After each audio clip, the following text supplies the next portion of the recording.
Big news. The final book in the 5 Marks of a Man library, a 60-day devotional, officially releases on December 3rd. It's chock full of original teaching, scripture, prayers, challenges to get you off the bench and into the game. You're going to grow in what you practice, and this book is all about that, focusing on and growing each of the 5 marks in your life until they become second nature. What are they? Men have a vision. Men take a minority position. Men are team players. Men work, and men are protectors. The 5 Marks of Man devotional, 60 Days to a Powerful Life, is a perfect gift for men of all ages, whether they're 13 or 103. Pre-order it on Amazon, and the book is guaranteed to arrive on release day, December 3rd, which means you'll have it right on time to follow along with some special things we have planned just for you, our podcast listeners. Buy the 5 Marks for a Man devotional on Amazon or wherever you buy your books. Now let's get on with the show.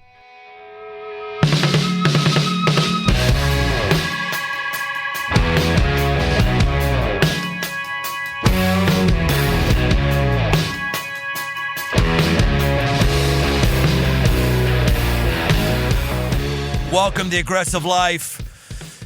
I don't know if you know or not, but our modern way is not working. Mental health is at crisis levels and has been for a long time, and there's no sign that it's slowing down. Only that it's going to get worse. Depression is rampant. Suicides on the rise. Anxiety disorders are growing every day because I'm a pastor by day. I get more horrible news. I just got horrible news yesterday that a son of some people I know in the church committed suicide, and it's horrible, horrible. Loneliness is an epidemic. 58% of American adults report that they experience it regularly, and that number climbs to 79% for 18 to 24-year-olds. Think about that. 79% of 18 to 24-year-olds say that they are lonely. Faith in institutions is eroding. 59% of adults believe their country's institutions are failing them.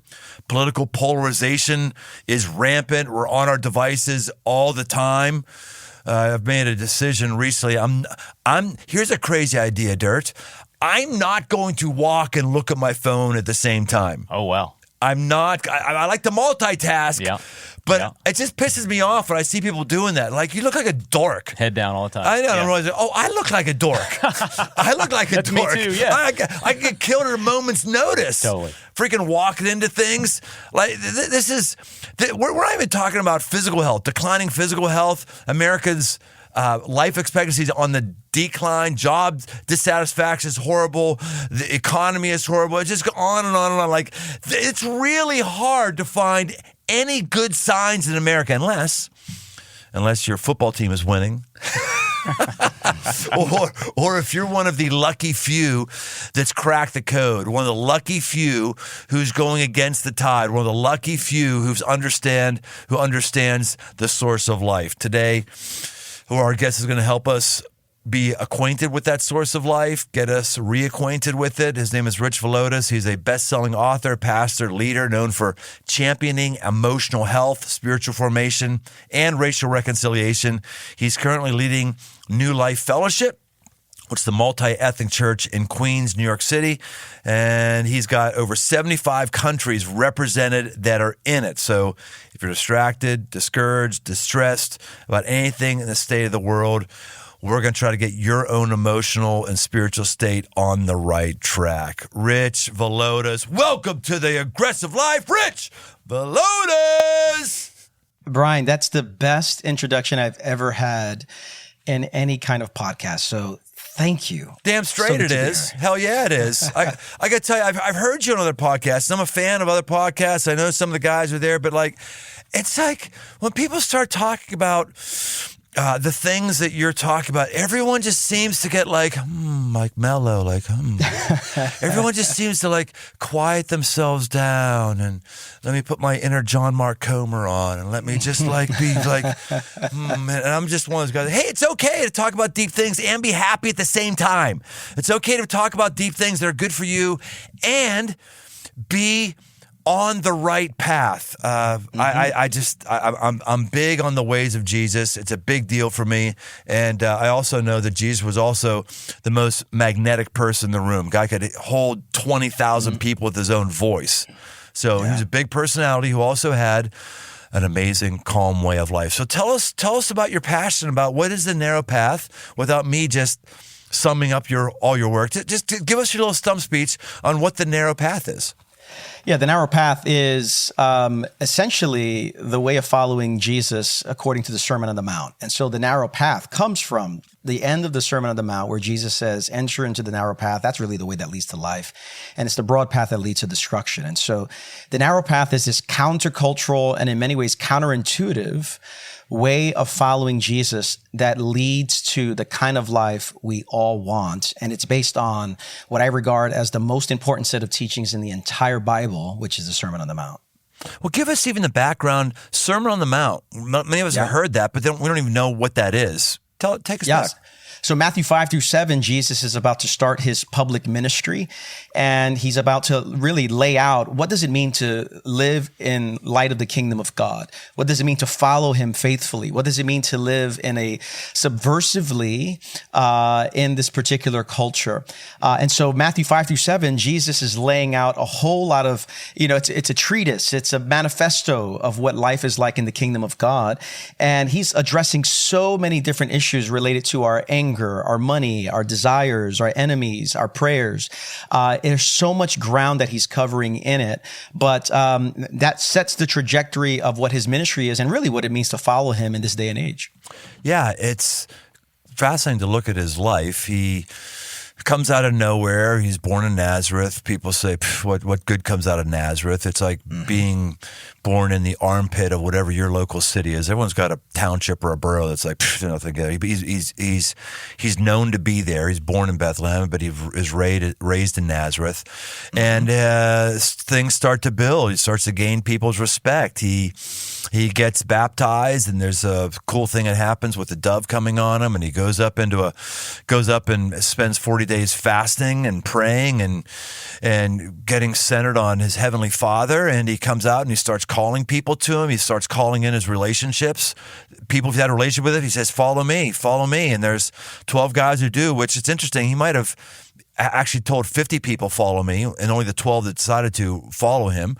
And then he's going around, he's doing some miracles, and that stuff's starting to take off. But the Sermon on the Mount is kind of like his coming out party. It's like, okay, it's game time, and now there's starting to be a critical mass. I need to make sure you understand the way life works, and that's where the Sermon on the Mount comes to. It's pretty brilliant.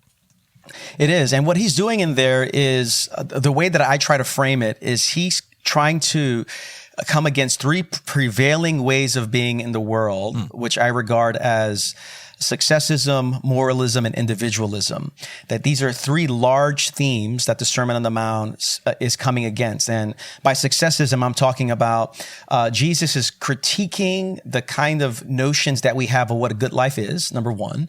Number two, he's coming against moralism, which is a kind of way of life that pays attention to our external behavior, but not the transformation of our heart. And then thirdly, he's coming against this notion of individualism where we disconnect our relationship to God to our relationship to our neighbor. When in fact, proof of our relationship to God is love of our neighbor. And so that's big picture what I'm trying to explore in the Sermon on the Mount, because those are some of the themes that I see inherent in the teachings of Jesus. That I love that. Let's blow out all of those things a little bit, Rich, because those things are still here today. Let's just recap them. Like the need to succeed, the need to go higher and up, and have more than others. Moralism, the need to take a stand against, you shouldn't do this. We don't smoke. We don't chew. We don't date the girls who do. You know, the many people's spirituality is that. And even if somebody is an atheist, the level of moralism in our culture is crazy. Like what you're supposed to do, how you recycle, what you're supposed to think, how you're supposed to talk. I mean, moralism is rampant. And then finally, individualism. And that ties right to the statistics with loneliness, massive. So give us a little dive on that. Success. What did Jesus think about success? What's that mean? What's going on with us today? what's interesting is he begins the Sermon on the Mount with what we know as the Beatitudes. So blessed is this person, blessed is that person. And I think what he's doing is he's turning success as we regard it on its head, saying the good life that we all long for, a successful life, a happy life. And so that word blessed, in some translations, they say happy, fortunate. It's really a good life. And he begins by saying things like, your life will flourish and be successful if you're poor in spirit, which is like, wait a minute. No, you mean if I'm rich in spirit, which at the core of being poor in spirit is Jesus saying, you know what? It's a life that there's nothing to prove, nothing to possess, nothing to protect. It's just a life that recognizes my deep dependence upon the living God. And so that's a successful life. A successful life is, blessed are those who mourn, for they shall be comforted. We live in a world that thinks that a good life, a happy life, is one that does not deal with the sad realities of my life or the pain of the world. So as much as I can avoid that, that's what makes a good life. The absence of pain equals a good life. And Jesus is saying, absolutely not. It is when we enter into the pain of others and our own lives that we can really explore the kind of good, whole life that God is longing for. You know, blessed are those who hunger and thirst after righteousness, that there's some things that are wrong with the world. A good life, people think, is often me doing away or trying to boundary myself from the challenges and the injustices of the world. Jesus is saying, no, if you're hungering after righteousness and justice, that's the kind of life that's actually good. And so from a success perspective, he's really turning what the prevailing notions of success are in that culture and in our culture on its head. And he does the same with moralism and with individualism. So what do you think a healthy definition for success is today? I'll just say, first of all, for the follower of Jesus, I'll start with this here. The definition of success that I would go with is success is doing what God has called us to do in the way that God has called us to do it, in the timing that God has called us to do it in. And so number one, I think it's primarily oriented into a deep relationship with Jesus that recognizes what makes me successful is not comparing what I'm doing to someone else. What makes me successful is my ability to discern what has God called and entrusted me to do. That's number one. From a larger perspective, I think what success ultimately is communion with Jesus and living like he did. That's the kind of success that God is calling us to live with. Yeah. And which when we do that, in many ways, it flattens now the world, because we are now changing the scorecard of what success ultimately is on the terms that Jesus creates for us, not what we create for ourselves or what our culture creates for ourselves. Do you think these three things, it'd be interesting to stick the dipstick into American culture, this decade versus last decade versus the 80s. There's probably different times in our culture where one of these three was spiking off the top. When you think about these three, success, moralism, and individual, which do you think right now is, before we even define the other, which one do you think is spiking off the top in our current culture? Your point and your opening bit there about individual isolation and loneliness, I think, which is a byproduct of the individualism that we experience. Yeah. And these are significant numbers of people. In the UK, a number of years ago, they appointed a minister for loneliness. That's not a church position. That's just like a political position in the UK, because they recognize loneliness is an epidemic in the United Kingdom. And so they need a political person to help come against the isolation and loneliness that people are experiencing. In a similar way, I think social media in many ways has created more spaces for isolation, individualism, and loneliness. And the irony of it is, how can we be more connected than ever before, but increasingly lonely? The Surgeon General of the United States a couple of years ago talked about the endemic of loneliness in our culture and the effect that loneliness has on our health. So I would say, out of those three, probably the individualism is the one that I think in this particular moment stands out above the others. Yeah, that's interesting. I think I would agree. I was also thinking with success, it seems, now that you're older, now that I'm older, I've been around the block a bit more times. I'm 59, so you can look back and see patterns. It seems like a few decades ago, people were more fixated on success. I mean, everyone wants to be successful, of course, but it was more of a driving thing for people than it is right now. And I find it interesting that probably fewer people are finding success, however they define it now, than they did before, while it coincides with the individualism. It's almost like we need to know how to play well with other people in order to be successful. I do was to have pastor talk here. We do some things at the church with my day job for people who are artists. We do some things for people who are prayer people, and we do some things for people who are serving kids club, just some special things. We do some special things as well for people who are our biggest givers. And one of the things I tell them this, I remark, I said, look, this event we're having to get together, it's going to be great. And they said, well, how do you know? I said, well, it's pretty easy. It's going to be great because to be like our biggest givers, which we don't know if they're the most generous givers, just dollar amount, to be the biggest givers, you need to be making a lot of money. And you can only make a lot of money if you play well with others, because you need other people like you to make a lot of money. And even if you're a horrible person, you've learned how to fake it. So when you get a bunch of people together who have good social skills and know how to not be a jerk, it's an amazing meeting. It always is. It's fantastic because you can't operate as an island if you want to be successful. Yeah. Anyway, interesting. So, okay, so that's the individualism, success, moralism. Tell us more about moralism. Well, I think what Jesus does repeatedly in the Sermon on the Mount is he is addressing the human tendency to emphasize external behavior modification without the need to actually look within. And so on a number of occasions, he says this one refrain, you have heard it said, but I say unto you. And every time he says, you've heard it said, but I say unto you, he is contrasting the ways that people behave properly externally, but their hearts are not transformed. And so he says something like, you've heard it said, don't murder, but I tell you, if you are carrying anger in your soul, you've already committed murder. He's basically saying not murdering someone is a pretty low bar of spiritual health. And in that day, the religious leaders and people of the day are saying, I'm not killing anyone.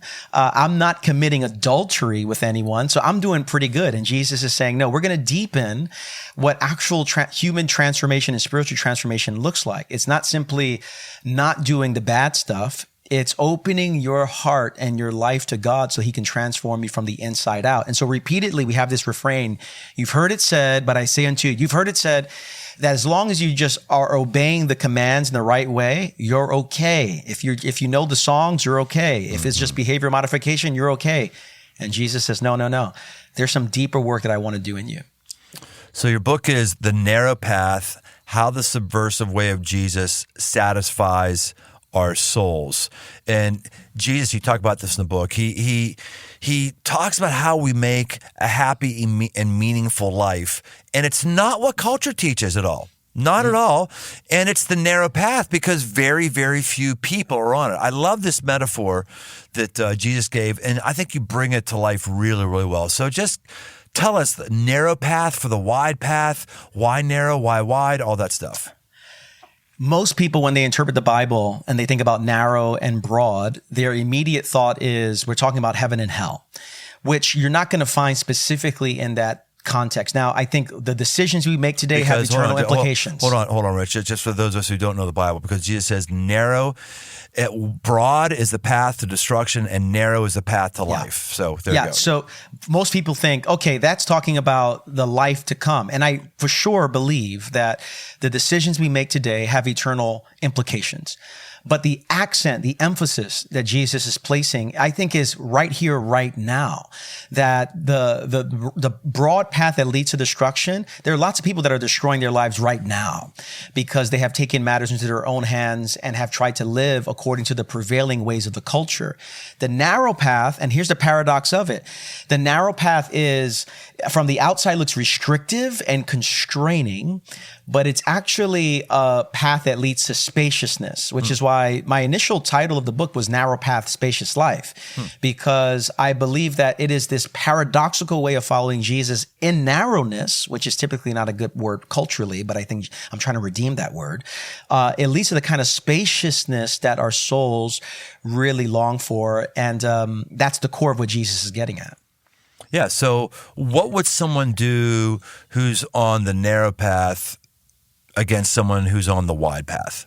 Yeah. So let's look at what some of the things that Jesus talks about. Let's just say regarding money. Jesus says, he talks about anxiety and he talks about money, and he actually connects the two there. And the broad path is a life that has oriented their lives around money, that everything is oriented around money, which leads to a kind of anxious existence, a never satisfied existence, one in which we're always comparing ourselves to others. We never arrive. There's always some place next to be, which leads to this discontentment that we perpetually live with that ultimately corrodes our souls. Whereas Jesus is saying the narrow path, the path not likely chosen by the world around us, is one that, number one, trusts in God's provision, trusts in God's care, trusts in God's love. And it recognizes that our ultimate identity is not rooted in our possessions, our achievements, our trinkets, our toys. Our ultimate identity is rooted in something far deeper than that. It's our identity in the love of God.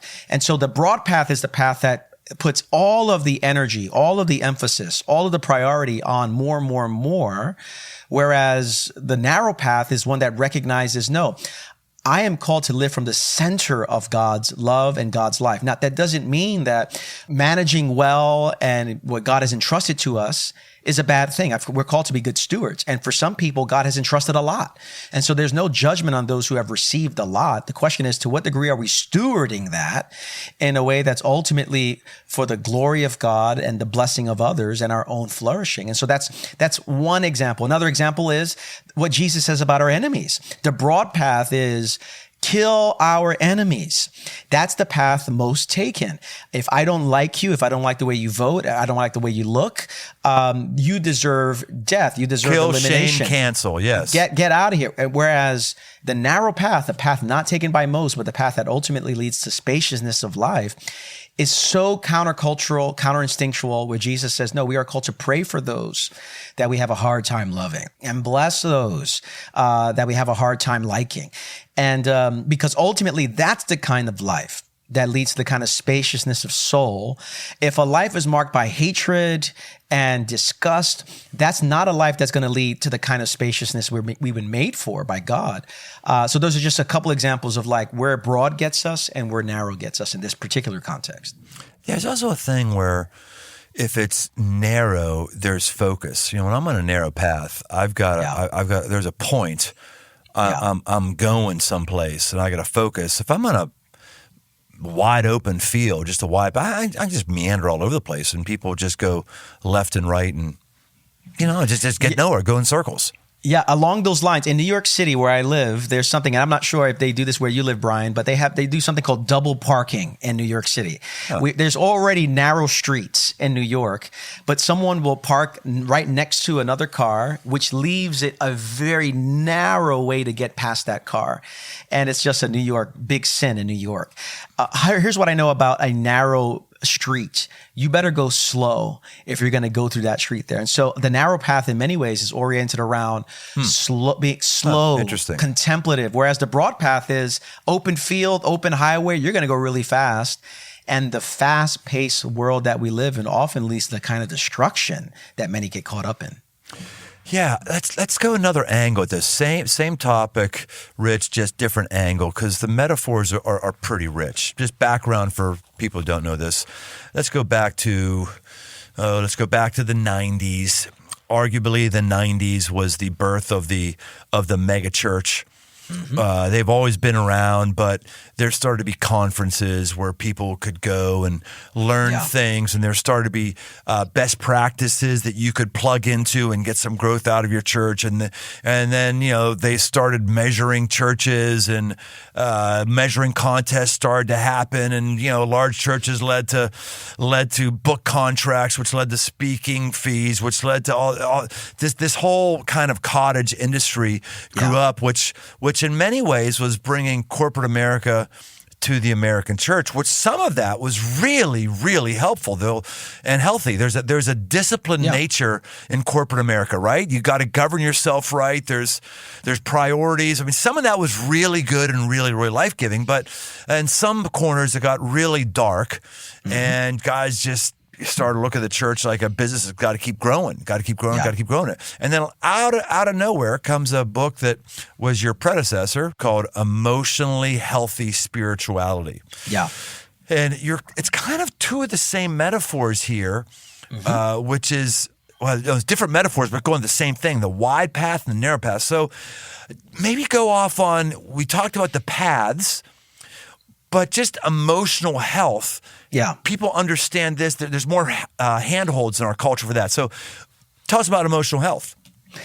When I think about emotional health, I think ultimately what we're trying to do is there's three things with emotional health. Number one, it is living a life of integrity, a life of integration, and a life of intimacy. And by intimacy, integrity. So integrity is that there's congruence with our lives. So that what you see on the outside is consistent with what you see on the inside. Integrity, my go-to definition of integrity is not living something perfectly, but wrestling with something faithfully. That there is a intentional approach to the way that I'm living my life that's congruent. What you see on the outside is what you see is what's happening on the inside. Not perfection, but faithful wrestling. Integration with emotional health is our ability to hold together the different parts of who we are in our life with God and in our lives with one another. We all grew up in homes to some degree or another where there were certain parts of our interior life that were not permitted to be on display. And so some of us grew up in homes where you couldn't be sad. We grew up in homes where you couldn't get mad. We grew up in homes where you couldn't show fear. And because of that, we've learned how to cut certain parts off of ourselves, which has compromised the whole, which is why I think the book of Psalms in the Bible is so important, because it shows us what a fully integrated life looks like. One that makes space for the anger and the rage, one that makes space for the fear and the anxiety, one that makes space for the grief and the sadness. 50% of the Psalms are Psalms of lament and disorientation. And so the emotional health piece is about integration. How do I hold all of these parts together and not live in deceit and lies, which is why I believe the inability for people to do this in the church, I think often leads to more lying happening in religious contexts than in non-religious contexts, because we have believed that in order to be right with God and right with others, we can't have the fear, the anger, the grief. And then lastly, emotional health. That's what you mean by lying. We're putting off a front. Is that what you mean? That's exactly right. And so, how are you? I'm great. I'm always great. No. You're mourning. You're grieving. You're angry. You're sad. You're anxious. To what degree are we living in reality in terms of what's happening in our interior life? And then that third word, integrity, integration, intimacy, really the goal of emotional health is not simply greater self-awareness. It's not self-actualization. It's not coming to a point where I simply feel better about myself. The ultimate goal, and this is what my predecessor would write about and how I've been formed over the last almost 2 decades with this, is the goal of it is loving well, loving God with our heart, soul, mind, and strength, and loving others well. And so the fruit of it is, am I different in my relationships because of my ability to be more emotionally healthy? Not simply am I more self-aware. There are a lot of self-aware jerks out there, but this is not what we're called to be. We're called to be people who are self-aware, but the folks who are growing in love. And so emotional health is in service of love, integrity, and integration. So what's the difference for you between emotional and spiritual? Like, my background is always dissing the emotions. Emotions, aren't God. Your feelings aren't facts, all that stuff. And I that was way wrong way back when by dissing the emotions. But your emotional life for you, as I hear you talk, your emotional life is different than your spiritual life?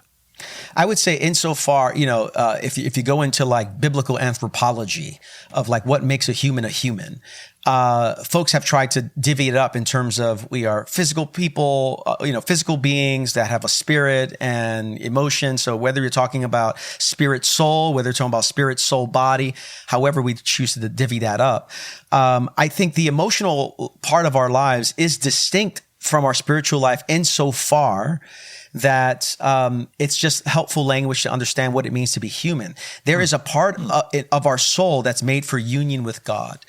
And then there is the part of our emotional world that's just part of what it means to be a human being. To what degree do we parse that out and separate that?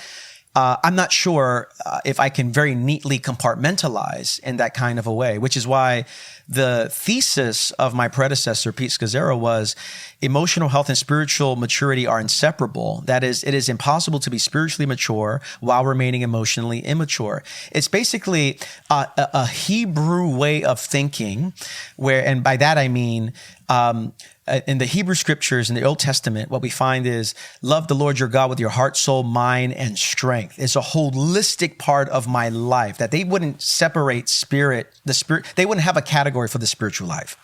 Everything is spiritual for the people of God in the Old Testament. It's to what degree are you offering the entirety of your life, what's seen and what's unseen, unto God. And so, when I talk about emotions and spirituality, I do make a distinction between them. At the same time, I feel like I'm talking out of two sides of my mouth because I believe it's all spiritual and all belongs to God, and therefore all of it should be paid attention to. So if somebody is spiritually healthy, yeah, are they automatically emotionally healthy, or already am I picking sides and I can't be picking sides there? Yeah, I think one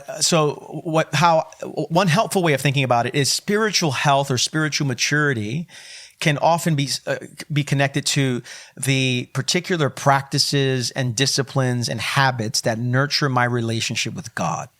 Whereas emotional health could be, again, if this is my oversimplification and categorization, but I think these things are helpful, is paying attention to those things about me that help me connect with myself and maybe help me connect with my neighbor. And so my ability to feel empathy to when people suffer, my ability to weep with those who weep, my ability to find joy with those who are rejoicing. If I were to categorize that, I say, that's part of our emotional world. But here's the problem. There are plenty of people who are praying and reading the Bible, but don't have any semblance of emotional maturity, in many respects because of the homes they came from and the ways they've been formed by their families of origin, which is why lots of folks can do the spiritual stuff, the Bible stuff, the praying stuff, and still have significant gaps in terms of their own interior life and the ways they relate to others. Yeah, that's strong. I myself still do struggle with the emotional, spiritual, delineation, which is which. I could be, I'm just thinking about various parts of my life where I've been spiritually healthy as defined by spending adequate time in the scriptures. Right. I'm feeling okay with my prayer life, though generally I'm never happy with my prayer life. I don't know anybody's ever happy with it. I don't think so either. I don't have some major sin that's gnawing on me right now. I've got, I'm feeling confident in my salvation. I feel I'm tithing. There's times where I felt like, okay, I kind of downplayed all that stuff, but when all that stuff I just mentioned is happening, it's really good. My wife and I are in alignment. I've had times where I would say, yes, I'm spiritually healthy, but emotionally, I feel really just worn out, distracted, on edge. Yeah. So what do you make of those two things? Well, what I make of that is that's what it means to be human in many respects. I think we're going to live with that level of tension within us. And I think depending on the season we're in, we might be doing okay from again, back to the categories, from a spiritual perspective and be off emotionally, or we might be on emotionally where we're paying attention to that and maybe feel a little bit off. I think the goal is spiritually. I think the goal is how do we hold those things together? One of the ways that we've tried to do that in our church is through a simple tool oriented around 4 simple questions that I've led my children when they're 5 and 6 years old. I led PhD professors and business leaders and people and everything in between. 4 simple questions, elementary questions that in our life with prayer or in conversation at a table can really help us hold on to these things. And it's very simply, what are you mad about? What are you sad about? What are you anxious about? What are you glad about? It's so elementary, Brian, those questions. Yeah. And yet when space is created, I do this often with my wife and my children at the dinner table where we're saying, hey, we're going to connect, we're eating together and we say, you know what, let's connect. What have you been mad about recently? What have you been sad about recently? What have you been anxious about? What are you glad about? What are you happy about? And those 4 elementary questions have been so helpful in creating community, helping me to take inventory. What is in my life right now that I need to pay close attention to? And we've done that across the board in our church using that tool. We call it exploring the iceberg, to help us live in reality around what's happening deep down in our souls. Mad, sad, anxious, glad. Yeah. Man. Damn, Rich, where were you 30 years ago? I had little kids. All we did was like your best and worst, which is fine. Your highs and lows. That was fun.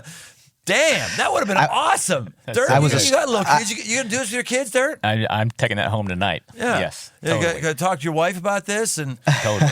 and she darn well better say, I'm glad that I have a hunk of man like Dirt to be married to. That's what she better say. Yeah. I'm glad you took a shower today. That's what she's going to say. Did you take a shower today? Nope. No. Dirt, what is the last time you took a shower? I took one last night. You did? Okay. Yeah. All right. But before that? Yeah, Dirt is not just a cute little nickname. It reflects reality. It's wonderful. And I love that you own it too. It's glorious. It's great.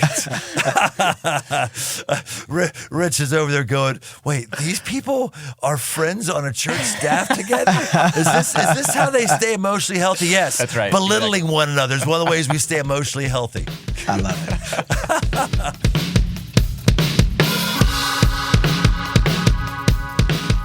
Taking care of your health isn't always easy, but it should be at least simple. That's why for the last 2 years, I've been drinking AG1 every day, no exceptions, at home, on a hunting trip, camping off my motorcycle, no exceptions. It's just 1 scoop mixed in water once a day, every day, and it makes me feel ready to get moving. That's because each serving of AG1 delivers my daily dose of vitamins, minerals, pre- and probiotics, and more. It's a powerful, healthy habit that's also powerfully simple. I like to have it in the morning. I have a 12 ounce of water, so right off the bat, I'm helping my hydration every single morning. This is the one product, if I had to recommend one, I'd recommend this one to elevate your health. It's AG1, and that's why I partnered with them for 2 years. So if you want to take ownership of your health, start with AG1. Try AG1 and get a free 1-year supply of vitamin D3 plus K2 and 5 free AG1 travel packs with your first purchase.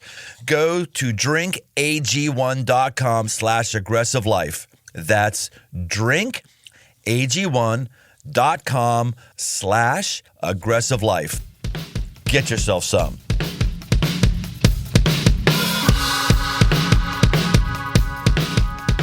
Seriously, man. Mad, sad, anxious, glad. Next time we're together as a family, I'm gonna do that whole one. Now, when you do that with your kids or your family, Rich, does everybody give something for each of those 4 categories, or just pick one of these and talk about it? What do you do? Yeah, it's usually pick one of them. But here's what we discovered over the years, and I've done this with leaders around the country. I've done this.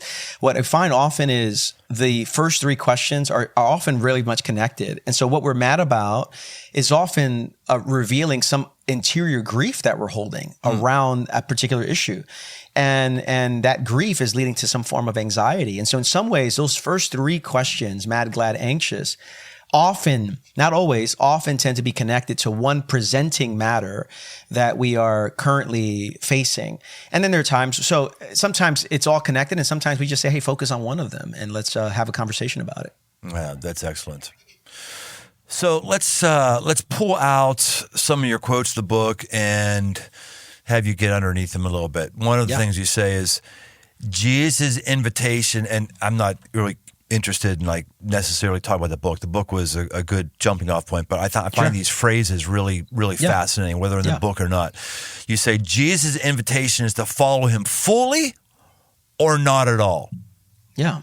That would put all churches out of business immediately, because there anybody who's following them fully? But I love it. It's great. Yes, there are actually. Too few, but talk more about that. Well, I do believe that when Jesus says things like, take up your cross and follow me, that's not like a half-baked kind of discipleship. That's follow me to death. And I think about what Dietrich Bonhoeffer said in The Cost of Discipleship. When Christ calls a person, he bids that person to come and die. Now, again, this is invitation. So Jesus invites us into this here. So he's gracious, he's invitational. But I think what he's saying is, take your entire life and submit it to me. That's what it means to follow me, as opposed to you following me on your own terms, which is kind of what Christianity has evolved into in many respects. You know, it's Christianity on demand. You know, so much of what we watch is on demand when I determine it to be. You know, back in the day, Brian, remember the 90s where a show came on and if you missed it, you missed it. Right. That's not our reality. And now, listen, I'm not trying to go back to that, but what I want to say though around this is that might work for television shows, but it doesn't work with our life with God and our discipleship with Jesus. So I do believe Jesus saying follow him fully is actually an invitation to spaciousness. It's not an invitation to like, oh, you're going to find yourself as a miserable existence. It's actually the path to true joy. I was working out just yesterday, actually, and a guy came up to me, and I know him. He used to play in the NFL, and I've kept in touch with this guy a little bit, and I've always waited for the right time to push him on some things. And he caught me in the right mood, or maybe for him the wrong mood yesterday. so he walked up, we were sweating, just wanted to say, hey, how you doing? I said, hey, and I said, hey man, where are you going to church? I said, well, I go a bunch of different places. Well, I haven't seen you. Well, what church you going to?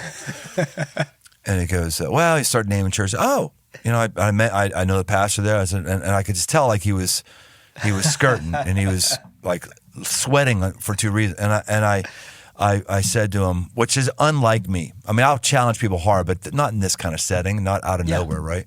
Yeah. I said, hey man, are you as committed to Christ as you were to football? Are you as committed? Are you doing the same things training for Jesus as you did training for football? And of course he said no, you know. And then we had a good conversation out of that. But I just find myself increasingly uncomfortable with how comfortable people have become with not being in, who claim to be Christians. I wouldn't expect anything different from atheists or agnostics, but I'm increasingly uncomfortable with Christians who are comfortable with being stressed, with Christians who are comfortable having anxiety. In fact, you become a person who doesn't carry stress, people are going to think there's something wrong with you. Like, no, you should do this. No, it's called the way of Jesus. And you could be this way too. Amen. And I think that's what it means to take him up on his word, to follow him, is not a magic kind of silver bullet to say your problems have been eliminated. But now there's a different way of carrying life when we follow him. And I think that's part of what it means to be a disciple of Jesus. Yeah, right. Okay, here's something else that you said. Jesus cares about who we are becoming, not just what we do. Yeah. The emphasis, it can be so much in our culture around what we do, what we accomplish, what we achieve. And I think there is space for that. As my predecessor would say, you know, what you do is important. Who you are and who you're becoming is more important. And so Jesus is not simply after the particular achievements that we do. In fact, what's ironic about the Sermon on the Mount is there's this one very alarming passage where there's a bunch of people who have been like preaching in his name and healing in his name. And he looks at them and says, I never knew you, depart from me. And it's a very terrifying passage because these folks have done all the right religious things. And then Jesus says, I never knew you. And when he says, I never knew you, I don't think he's just talking about we never had an intimate relationship. We never had a prayerful relationship. I think he's also saying, you never patterned your life after me. Yeah. You did the nice religious stuff. And so I think Jesus cares about who we're becoming. And what we do is important, but who we're becoming is more important. Yeah, so it's probably what you mean, but I'll give you a quote. It's just another facet of the same side you're talking about here, that to be a disciple requires being a whole person, not merely doing religious things. Yeah. Lots of folks do religious things. In the Bible, the Pharisees did a lot of religious things and found themselves constantly at odds with Jesus. And so the religious thing stuff is a part of the journey. But if we are using that as the replacement for actually transformation of our lives, I think we find ourselves in trouble. Rich, I think I'm going to do something for you that not every guest gets. This is a very rare thing. Like I've got to notice that you've got some firepower in your mind. I've got to notice you've got a bit of a personality. He's sweating over there already, Dirt. He is. He's wiping the sweat off his brow right now. I'm ready for this here. Here we go. I'll tell you right now, you are way, way, way more engaging and winsome than I thought you were from other podcasts. I'm realizing it's not you. It's just like there's too many somber podcast interviewers out there. Like you got emotional game. Well, first of all, number one, I'm Puerto Rican, so that's number one. Number two, Brian, you have a great gift of creating a space that can pull out of people what they really are. I think that's this is who I am, though, at my home for sure. That's great. That's good. So this is gonna be fun. We're gonna do a lightning round with you. I used to do it every time. I don't do it anymore because I've realized it doesn't work for some people. So the lightning round is I'm gonna ask you something, and you got to answer like fast, like fast, burst out like one or two sentences. Stream of consciousness here. Yes. And I'll tell you what's going to be interesting about this. Why I'm choosing to do this with you is these answers are not going to be answers that that are in your book. These answers are going to be things that flow out of your life that you try to put in that book. I'm just curious how an emotionally healthy person who is on the aggressive life is processing these. They're kind of more personal things, but I think we're going to learn something from your emotional health as we go through this. Are you up for the lightning challenge, Rich Villodas? Are you? Listen, if I'm one of the few who you're inviting into this, I'm ready. All right, so here we go. All right. The biggest aggressive move you're making in your personal life right now? Spending more time with my son, Nathan. Biggest leadership lesson you've learned recently? The importance of establishing cultural alignment with my staff team. All right, that does it. I can't. I got more, but I'm breaking from the lightning round right now. I'm breaking from the lightning round.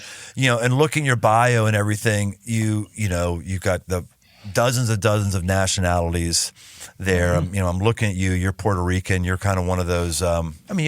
You're obviously not white, but you're not obviously something else either. You're kind of got the multicultural thing going in you. I thought, gosh, guy who's perfectly wired for a multicultural church.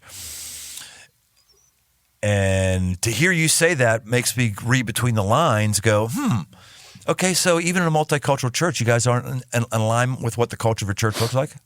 So two things. So when I talk about cultural alignment with my staff team, I'm talking more so, not so much about racial, ethnic culture. Okay. I'm more talking about cultural values with regard to the kind of leadership community we want to be. Now, I'm happy to talk about, if you want to talk about culture right now in my context here, I can do that. But I'm talking more specifically about what kind of leadership culture are we trying to establish among our pastors, among our staff, among our leaders, and the importance of naming that with crystal clear clarity so that we're all speaking the same language, shared assumptions, things along those lines. Oh, good.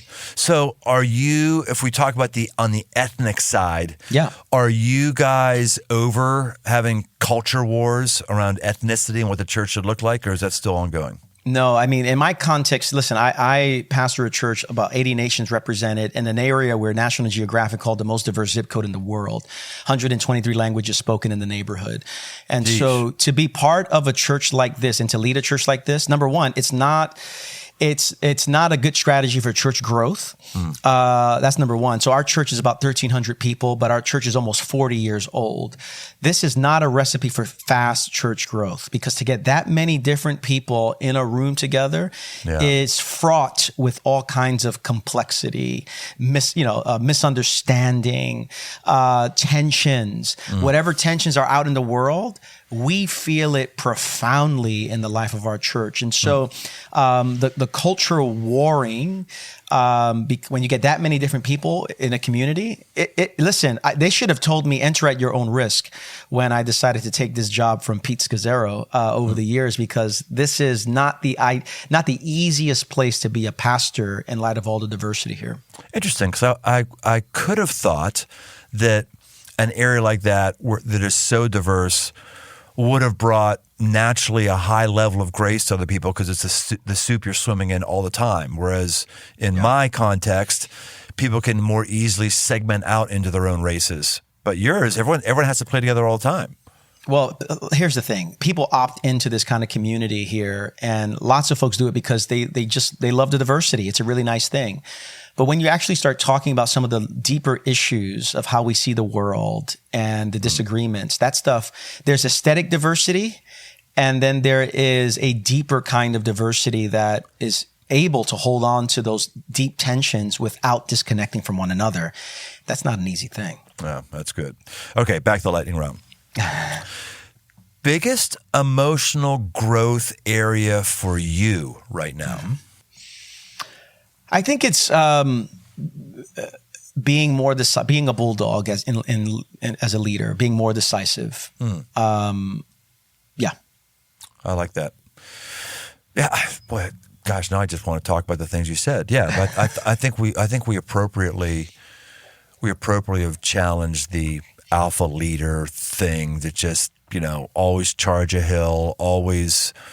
We've appropriately challenged that. And there probably needs to be an appropriate challenge on the other side of, hey man, there still needs to be leadership and calls made, No, I think for the folks, like anything, there's pendulum swings here. I think for folks who tend to be more A-type, bulldog, decisive, they might need to say, what does it mean for me to listen more? What does it mean to be more collaborative?